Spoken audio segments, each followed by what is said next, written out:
nekako smo se odločili, ker smo študentje in mladi ostali edini, ko jim država po varčevanju ni začela vračati socialnih pravic, smo se odločili, da bomo izpisali svoj zakon, zakon o ureja položaja študentov in ga tudi vložili v državni zbor.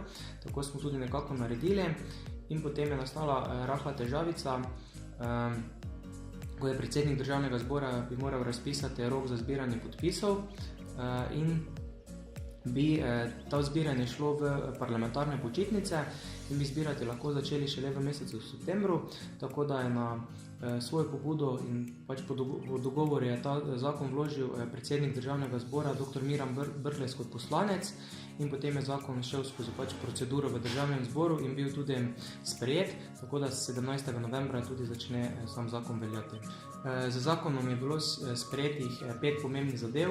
Prvi je ta, da ti tudi na magistrskem študiju na drugi stopnji status študenta velja do konca študijskega leta, v katerem magistriraš, potem dodatek za bivanje, da lahko vložiš kadarkoli skozi celo študijsko leto, se pravi za štipendije, potem zdravstveno zavarovanje, da ti zdravstveno zavarovanje je danes veljalo do dopolnjenega 26. leta, si zavarovan preko staršev, potem novem zakonu pa ti bo veljalo do konca študijskega leta, v katerem dopolniš 26 let. Potem so tu študenti s posebnimi potrebami, ki do sedaj niso imeli pravilnika na nacionalni ravni, ampak so si fakultete same urejale to področje. S tem zakonom pa smo uredili tudi to, da bodo študenti s posebnimi potrebami dobili svoj pravilnik na nacionalni ravni, ki bo zajemal vse univerze. To je dejansko edina zadeva, ki začne veljati šele 1.10.2019, ker se mora pravilnik tudi spisati. Potem pa še 5. zadeva, da smo uro subvencionirane študentske prehrane zvišali iz 20 na uro na 21 uro, se pravi, da lahko študenti do 21 ure koristijo študentske bone. Skozi razpravo oziroma pogajanjem smo nekaj členov se umaknilo. Prvi je ta glede dohodnine. Hoteli smo, da se dohodnina vrne, ta študentska dohodnina, kot je že nekdaj bila, na 3200 evrov. Po dogovoru smo to umaknili in se bo to uredilo v posebnem zakonu, zakonu o dohodnino.